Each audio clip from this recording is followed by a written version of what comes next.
St. Clair, Michigan is located along the St. Clair River, which borders Ontario, Canada. As the crow flies, St. Clair is about 45 miles northeast of downtown Detroit and 10.5 miles southwest from downtown Port Huron.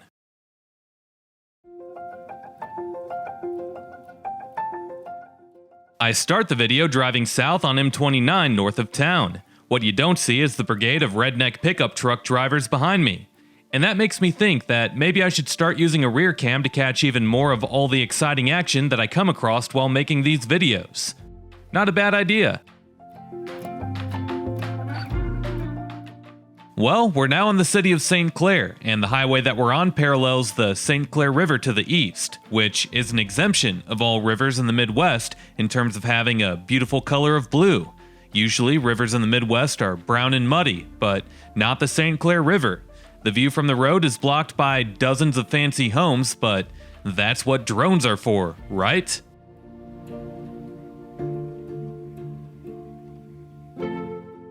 And while you're watching the majestic drone footage of the almighty St. Clair River, do me a favor, as if you enjoy this video, make sure to drop a like, comment, and subscribe if you haven't already, as doing all of those things helps these videos destroy the evil monster that is the YouTube algorithm. Also make sure to hit that notification bell and select yes, so that you can be notified every time that I upload a new video. Last but not least, if you can't get enough of me on here, you can always go follow me on my other social media accounts, and those links are below.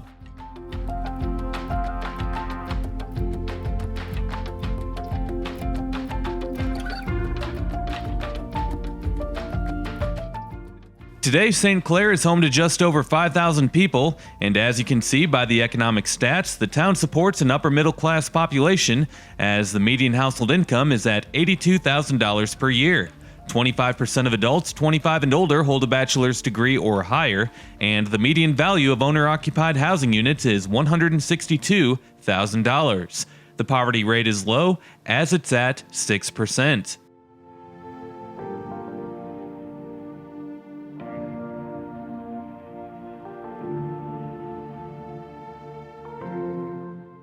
To the right, we just passed by some nice Italianate-styled homes. Unfortunately, the camera lens didn't capture the top of the homes. Then why don't you drive back and refilm, lazy? Some of you, my goodness. This isn't Dateline NBC, I don't have those kinds of resources. This is a one-man show, people. I can show you on Google Street View, though.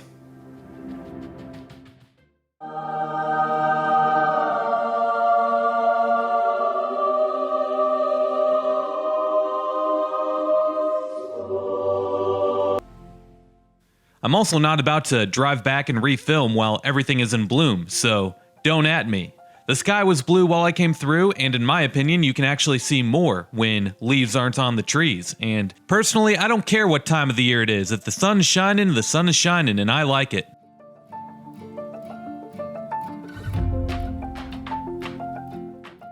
Anyway, here you can see Palmer Park, which has a boardwalk that goes up and down the river.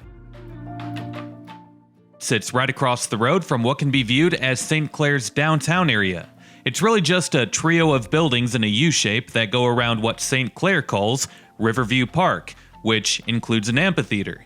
Within the buildings, there's quite a few eating establishments, and during the warm months, this probably makes for a nice little area to spend some time at, especially if you enjoy those quiet downtown areas with just enough activity to make it seem lively. So it might not be the Vegas Strip, but not everybody wants a huge nightlife scene with loud music playing on every street corner, and for a town the size of 5,000 people or so, this has a nicer selection of restaurants than what you'll see in many other towns of the same size. And to the left, you can see the area along the Pine River is pretty nice too, and it's a good spot to launch your boat to get access to the St. Clair River, as the M29 bridge over the Pine River is a drawbridge.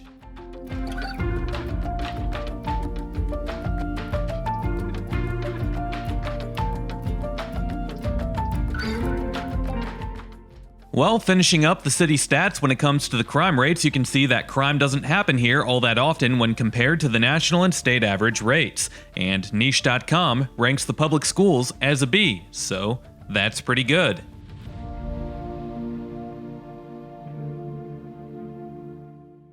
All in all, with the stats that I shared, you can see that St. Clair is a pretty decent place to live.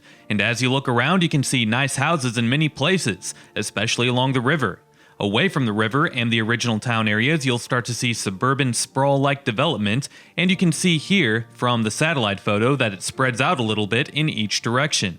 With that said, you could argue that St. Clair is sort of like a suburb of Port Huron to the north. And if you're a local and you don't like hearing someone say that St. Clair is sort of like a suburb of Port Huron to the north, I'll say that you just don't often see small towns of 5,000 people with a median household income of $82,000. Yeah, well, what's your point? The point? The point? Are you even interested in hearing what the point is?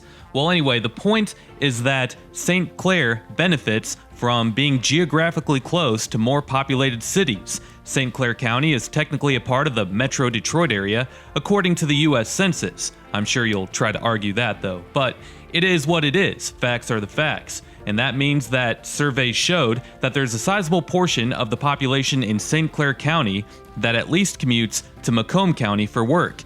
And Macomb County is one of the main 3 Metro Detroit counties. The commute time in St. Clair County is 29 minutes on average, and that is a really high number. That means that there's not that many jobs directly in the area, and that's probably the biggest negative on not only St. Clair, but other places like Port Huron and Marysville, which are both towns that I've made videos on, so make sure you go check out those. Anyway, job growth just hasn't been happening in St. Clair County, which explains the recent population loss for the county over the last 20 years.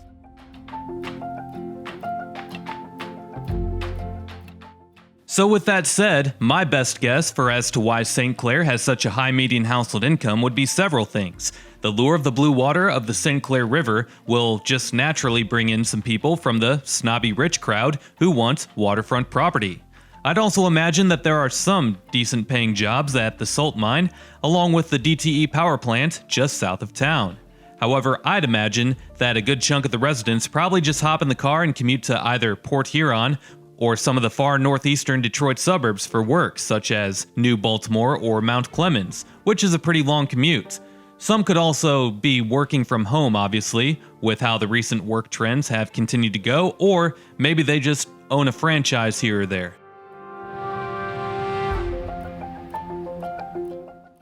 To the left, we just passed by St. Clair High School, home of the Saints.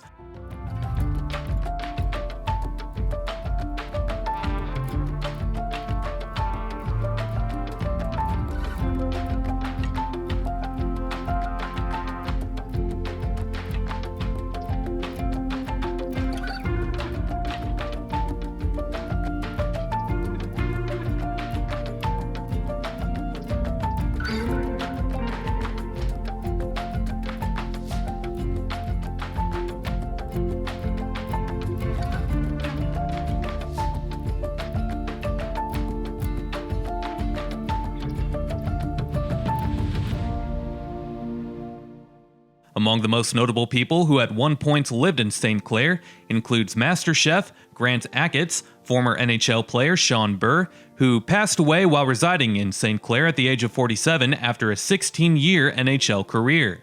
Current Major League infielder Jacob Cronenworth, who went to St. Clair High School, and, drumroll please, the one and only sports broadcasting legend Doc Emmerich resides here, who called NHL games from 1973 all the way to his retirement in 2020. Whom, by the way, Emmerich was someone that I looked up to for many years as I originally aspired to have a career in sportscasting. Spent 10 years of my life trying to do that. Anyway, Emmerich is thought of as being on the Mount Rushmore of sportscasters along the likes of others such as Al Michaels.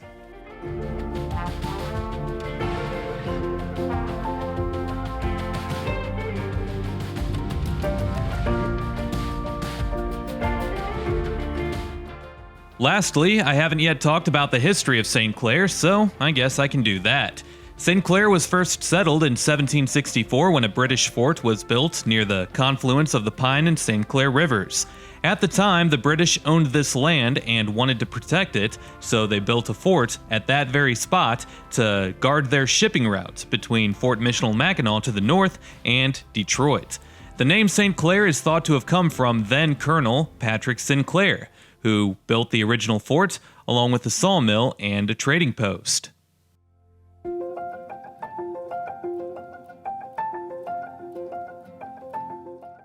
Later on in 1817, a man named Robert Fulton came by and platted a town just north of the confluence of the Pine and St. Clair rivers, and he is the one who helped create St. Clair County.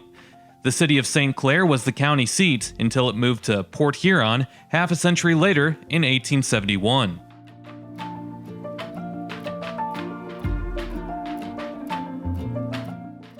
Towards the end of the 19th century, St. Clair became known as a resort town, as it had two famous hotels at the time, the Oakland Hotel and the Somerville Hotel.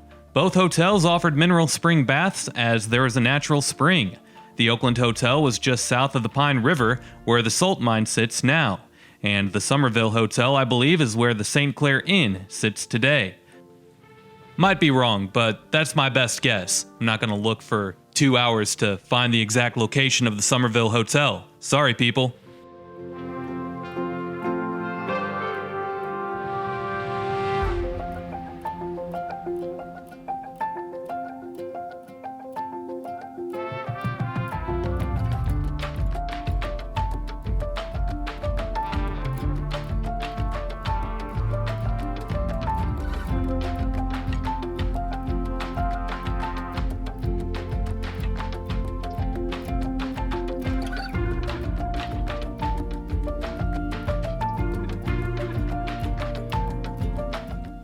Here you have a nice older mansion right next to St. Mary's Catholic Church, and past that it looks like this is the original high school building.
In this video, you saw the nice little town of St. Clair, Michigan, south of Port Huron, pretty far northeast of Detroit, and I do end the video here. If you enjoyed this video, make sure to drop a like, comment, and subscribe if you haven't already, as doing all of those things helps these videos destroy the evil monster that is the YouTube algorithm. Also, make sure to hit that notification bell and select yes so that you can be notified every time that I upload a new video. If you enjoyed this video, then you might enjoy checking out some of the featured playlists on this channel. Videos with amazing insights on other places like what you saw here can be found in my Michigan playlist or in my USA Small Towns playlist. And if you've made it this far, make sure to check out my second channel, which will be linked down below. I will start uploading videos on it pretty soon. And last but not least, if you can't get enough of me on here, you can always go follow me on my other social media accounts, and those links are below. We'll see you next time. Peace.